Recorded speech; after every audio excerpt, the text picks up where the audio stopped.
Microchips implanted in our brains and artificial intelligence much smarter than humans. Appearing on this week's edition of The Global Lane, the author of the book Dark Eon exposes the globalist agenda for the future. Joe Allen explains scientism. The techno-elites believe that science and technology, not God, are the means to human salvation. Scientism, very basically, is the belief that scientific inquiry and discovery will answer all of the existential questions in human life. All those questions which religion seeks to satisfy, scientism holds up material discovery as the means of salvation, the means of transcendence.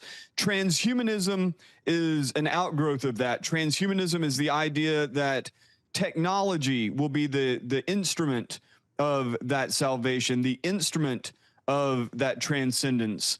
So this is not uncommon knowledge, I think, in our era. It's in fact very obvious, especially in the wake of the pandemic.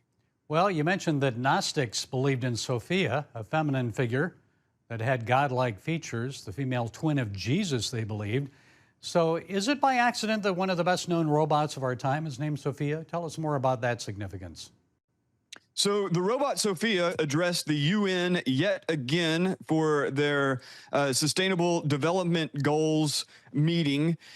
Sophia takes her name directly from the Gnostic Aeon Sophia. So the robot was created by Hanson Robotics. David Hanson, founder of Hanson Robotics, named Sophia after the character Sophia in Philip K. Dick's novel Valis. The novel Valis has a Gnostic premise.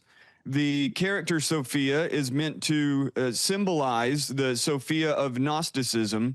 And if you look at the statements from David Hanson, if you look at David Hanson's PhD dissertation, and of course other figures in and around Hanson Robotics, it's without a doubt, there's no denying it.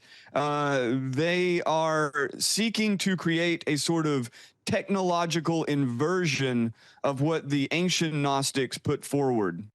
Well, Elon Musk has talked about implanting an AI microchip into our brain. Do you really see that happening? What would that mean for humanity? Would it make us smarter, destroy us, both?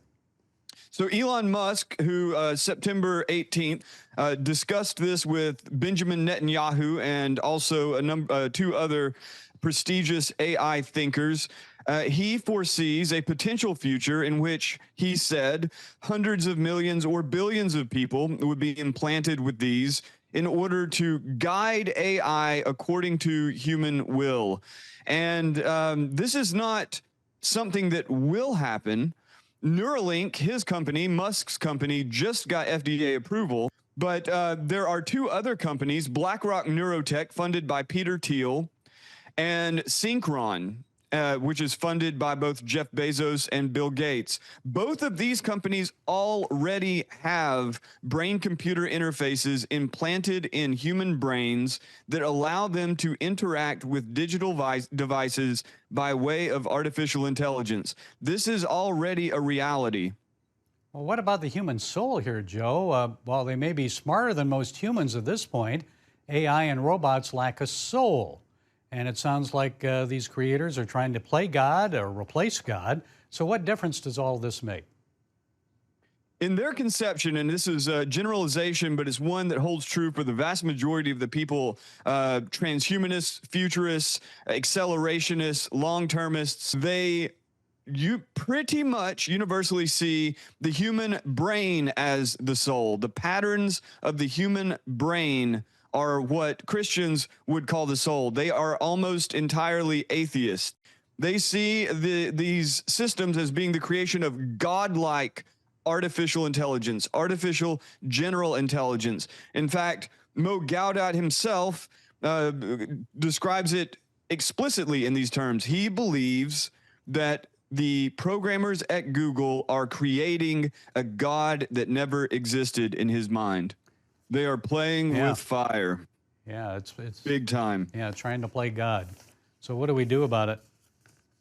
You know, at this point, given that we're talking about the wealthiest man on earth, the most powerful corporations on earth, the most powerful military on earth, and all of their competitors in China, India, and Israel and Europe, I think probably this is not the most optimistic. Brace yourself.